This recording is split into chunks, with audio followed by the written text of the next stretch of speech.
ಆ ಪರಮಾತ್ಮ ನಡೆಯೇ ನಿಧಾನ, ಅವ್ರು ಬರೋದೇ ನಿಧಾನ. ನಿಧಾನವಾಗಿ ವರ ಕೊಟ್ಟರು ಪ್ರಧಾನವಾಗಿ ನಮ್ಮನ್ನು ಕಾಪಾಡ್ತಾರೆ. ಯಾಕೆಂದರೆ ಉದಾಹರಣೆ ಬೇರೆ ಎಲ್ಲೂ ಹೋಗಬೇಡಿ, ನಾನೇ ಇದ್ದೀನಿ. ನಾನು ಈ ಊರಲ್ಲಿ ಭಿಕ್ಷೆ ಬೇಡ್ತಿದ್ದಂಥವನು, ಈ ಊರಲ್ಲಿ ನಾನಾ ರೀತಿಗಳಲ್ಲಿ ಒಬ್ಬೊಬ್ಬರ ಮನೆ ಕುರಿ ಮೇಯಿಸ್ತಿದ್ದವನು, ಆಡು ಮೇಯಿಸ್ತಿದ್ದವನು. ಇವತ್ತು ಒಂದೊಂದು ತುತ್ತು ಅನ್ನಕ್ಕೂ ಕೂಡ ಒಬ್ಬೊಬ್ಬರ ಮನೆ ಬಾಗಿಲು ಹೋಗಿ ನಿಂತಿದ್ದವನು.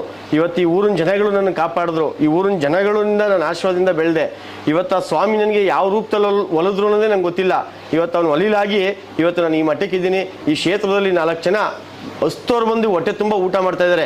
ನನಗೆ ಆಯ್ತಾ ಇರುವಂಥ ಖುಷಿ ಇನ್ಯಾರಿಗೂ ಆಗಲ್ಲಮ್ಮ. ಎಲ್ಲ ಒಳ್ಳೇದಾಗಿದೆ ನಮಗೆ. ನಮ್ಮ ಮನೆ ಮಕ್ಕಳು ಸಂಸಾರ ಎಲ್ಲ ಚೆನ್ನಾಗಿದೆ, ಇವಾಗ ತುಂಬ ಚೆನ್ನಾಗಿದೆ. ಏನಿಲ್ಲ, ನಮ್ದು ಸ್ವಲ್ಪ ಮನೆ ಕಟ್ಟೋ ಸಮಸ್ಯೆ ಇತ್ತು, ಮಕ್ಕಳು ಮದುವೆ ಬಗ್ಗೆ ಸಮಸ್ಯೆ, ಏನೋ ಒಳ್ಳೇದಾಗ್ಲಿ ಅಂತ ಬಂದ್ವಿ. ಭಗವಂತ ಬಂದಿದ್ಕೇನು ನಮ್ಗೇನು ಲಾಸ್ ಮಾಡಿಲ್ಲ, ನಂಬ್ಕೊಂಡು ಬರ್ಬೇಕು. ನೆಮ್ಮದಿ ಸಿಗುತ್ತೆ ಮೇಡಮ್, ಸುಳ್ಳು ಹೇಳಲ್ಲ, ನಿಜವಾಗ್ಲೂ ತುಂಬ ನೆಮ್ಮದಿ ಸಿಗುತ್ತೆ. ನಂಗೆ ವಾರನೂ ಬರಬೇಕು ಅನ್ಸುತ್ತೆ. ನಂಬಿ ಬಂದವನಿಗೆ ಯಾರನ್ನೂ ಬಿಟ್ಟಿಲ್ಲ, ಎಲ್ಲಾರನ್ನೂ ಕೈ ಹಿಡ್ದಿದ್ದಾನೆ.